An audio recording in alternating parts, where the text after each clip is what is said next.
Las 36 columnas soportarían el techo de 7,5 metros de altura. Con 153 metros de largo por 77 de ancho, la cisterna de Basílica podía almacenar el agua necesaria para llenar 27 piscinas olímpicas. Los depósitos subterráneos fueron construidos en depresiones del terreno entre las colinas de la ciudad.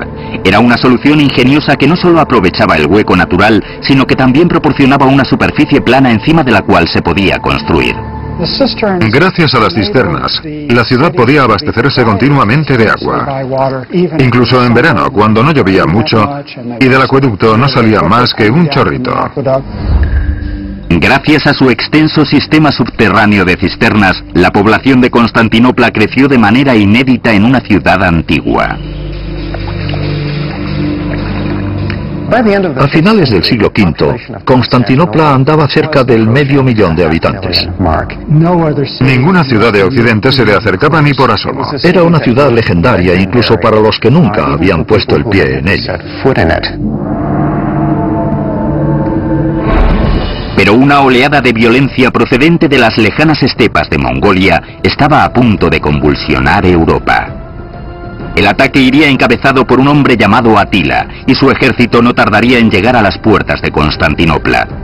Haría falta una brillante hazaña de la ingeniería militar, el sistema defensivo más colosal de la antigüedad, para salvar a la ciudad. Año 410 después de Cristo. Roma ha caído ante las tribus germánicas de los visigodos.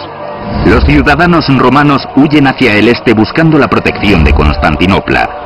Pero era solo una cuestión de tiempo que una horda de bárbaros empeñados en destruirlo todo llamara a la puerta. Se trataba de los hunos.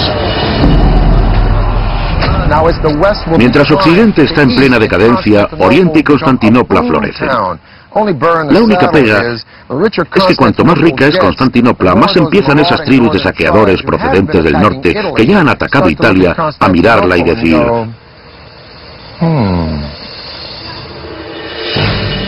Constantino el Grande había concedido notoriedad al Imperio Bizantino. Ahora los hunos querían borrarlo del mapa.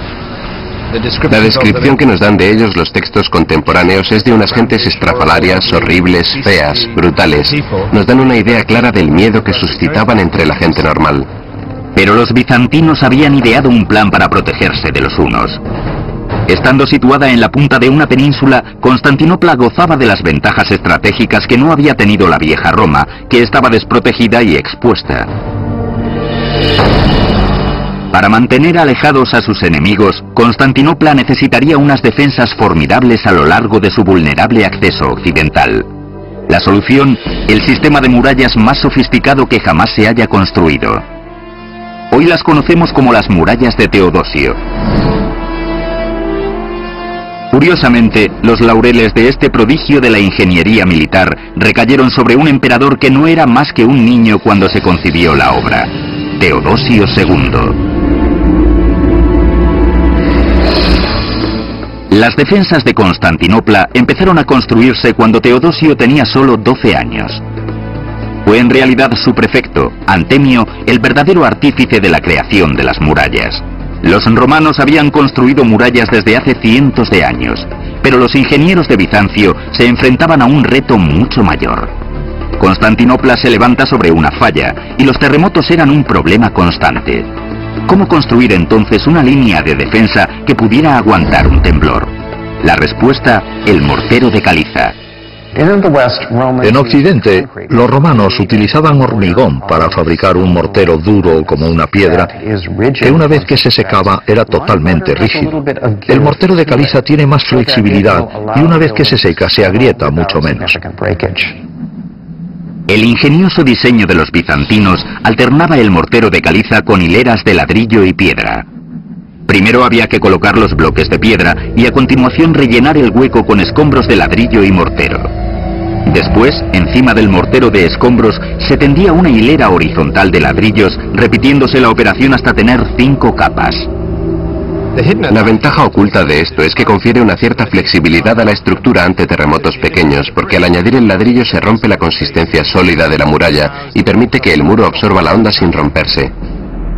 Con esta técnica de capas, los bizantinos edificaron una gigantesca barrera de más de 9 metros de altura y hasta 5 metros de grosor. A esto se añadieron los 96 torreones gigantes de incluso más de 18 metros de altura. ¿Pero sería esto suficiente para contener a los hunos?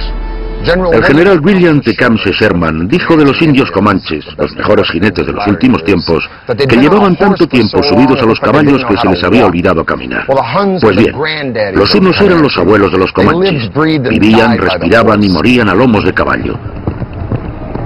Inventaron el estribo que les permitía levantarse en la silla y lanzar sus flechas y blandir sus espadas con una precisión mortífera. Vinieron cabalgando desde China hasta la India y Europa, arrasándolo todo y aterrorizando a todo el mundo a su paso. Comían carne cruda que ablandaban entre los muslos mientras cabalgaban. Se vestían con pieles de roedores que llevaban puestas hasta que se les pudrían encima. Es decir, que Atila y los hunos volvieron a inventar el término temible. Se le daba muy bien lo que hacía, es decir, violar, saquear y destruir las defensas del Imperio Romano. Durante los 7 primeros años de su reinado, la mayor parte de Europa cayó bajo el azote de Atila y sus hunos. Pero pese a los repetidos intentos, todavía no había conseguido tomar Constantinopla. Atila encontraría en la naturaleza a un aliado. En el año 447 de nuestra era, una serie de terremotos de gran intensidad hicieron temblar a la ciudad mucho más de lo que los ingenieros bizantinos habían previsto. Era la oportunidad que Atila había estado esperando. 57 torres habían sido reducidas a escombros, dejando a la ciudad desprotegida. El ejército de Atila una vez más se ponía en marcha, amenazando Constantinopla. Desde los escombros, el emperador Teodosio arengaba a su pueblo no solo para que ayudara en la reconstrucción de las defensas, sino para levantarlas aún más formidables que antes. Pero con el ejército huno aproximándose rápidamente, los miles de ciudadanos tenían solo unas semanas para reparar unas murallas que habían tardado años en construirse. A pesar de todo, los bizantinos no querían correr riesgos. La nueva muralla mejorada de Teodosio ahora incorporaría una tercera línea de defensa. Debieron de hacerse un montón de planes y cálculos. Para la época es el sistema más complejo y extenso en el mundo después de la muralla china. El primer obstáculo, un foso gigante. Detrás un parapeto exterior. Y después una muralla exterior nueva de 3 metros de altura y 2 metros de grosor. La última línea de defensa y la más impresionante con mucho sería la gigantesca muralla interior original, completamente reconstruida y anclada en sus 96 torreones gigantes. Cada torre es un pequeño castillo individual, de manera que para conquistar las murallas de la ciudad habría que salvar el foso, la muralla externa y la muralla interna. 3 líneas de defensa y luego conquistar uno por uno estos castillos individuales. Es un sistema sumamente inteligente. Todos los ángulos, todas las posibilidades de la tecnología de la época están cubiertos. Las obras se finalizaron justo a tiempo. Los exploradores de Atila treparon a una colina y se encontraron con la inmensa fortaleza de Constantinopla. Atila nunca entraría en la capital bizantina. La ciudad estaba a salvo gracias a sus murallas. Hubo otras ocasiones en la historia del Imperio bizantino en que los atacantes llegaron hasta las murallas de la ciudad, pero no pudieron avanzar más. Durante 1000 años las murallas de la ciudad salvarían al Imperio bizantino de los ataques de los hunos y los árabes, de los rusos y los turcos. La supervivencia de Constantinopla durante tanto tiempo se debió en gran parte al hecho de que era una ciudad amurallada prácticamente inexpugnable.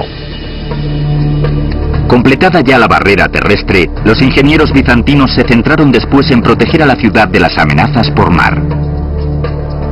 Su solución fue ingeniosa y muy eficaz. Una cadena gigante. Una de las más grandes que jamás se hayan construido. Los herreros bizantinos forjaron una enorme cadena de hierro de aproximadamente una longitud de 5 campos de fútbol con unos 750 eslabones de medio metro de largo. Los eslabones flotaban sobre troncos de madera. Los barcos bizantinos podían arrastrar la cadena por el cuerno de oro y cortar la entrada al puerto. Protegida ya por fin de todos sus enemigos, Constantinopla podía disfrutar de su prosperidad. Las murallas de Constantinopla eran tan grandes y tan efectivas porque no les quedaba más remedio. La ciudad era sumamente rica, y es como un banco que tenga una gran cámara acorazada.